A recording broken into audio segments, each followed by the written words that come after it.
let's say we want to find the resonant frequency of this circuit.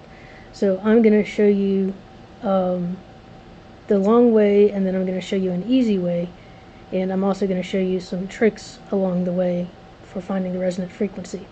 Now, if you have to find the equivalent impedance, then some of the shortcuts that I'm going to show you aren't going to help, because you're going to have to keep all the terms anyway. But the idea behind the resonant frequency is it's the frequency at which the imaginary part of the impedance is zero. Or, in other words, the impedance equals the resistive part of the impedance, because the imaginary part is zero. So let's start with this part over here, and we'll put those guys in parallel. And remember, when you have three things in parallel, you can't just do product over sum. I could do two at a time, or I could do just do them all at once. I'm going to do them all at once. First, I'm going to cast these into the phasor domain. So resistors will stay as they are. Impedances become j omega L. So this will be j.004 omega.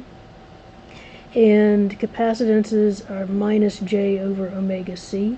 So this is minus j over omega times 2 times 10 to the minus 6. Okay, so if I want to put the R1, L, and C in parallel, it'll be 1 over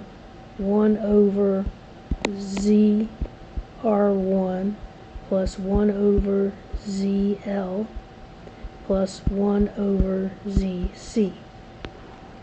So that will be 1 over 0.2 plus over the square root of L, which was 0.004 times C, which was 2 times 10 to the negative 6.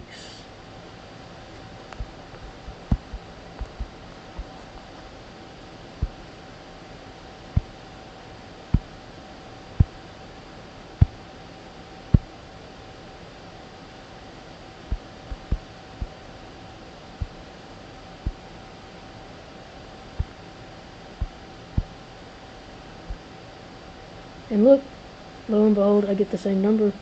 And so that will find the resonant frequency if you have an RLC circuit. But you don't always have an RLC circuit, and this one happens to be an RLC circuit.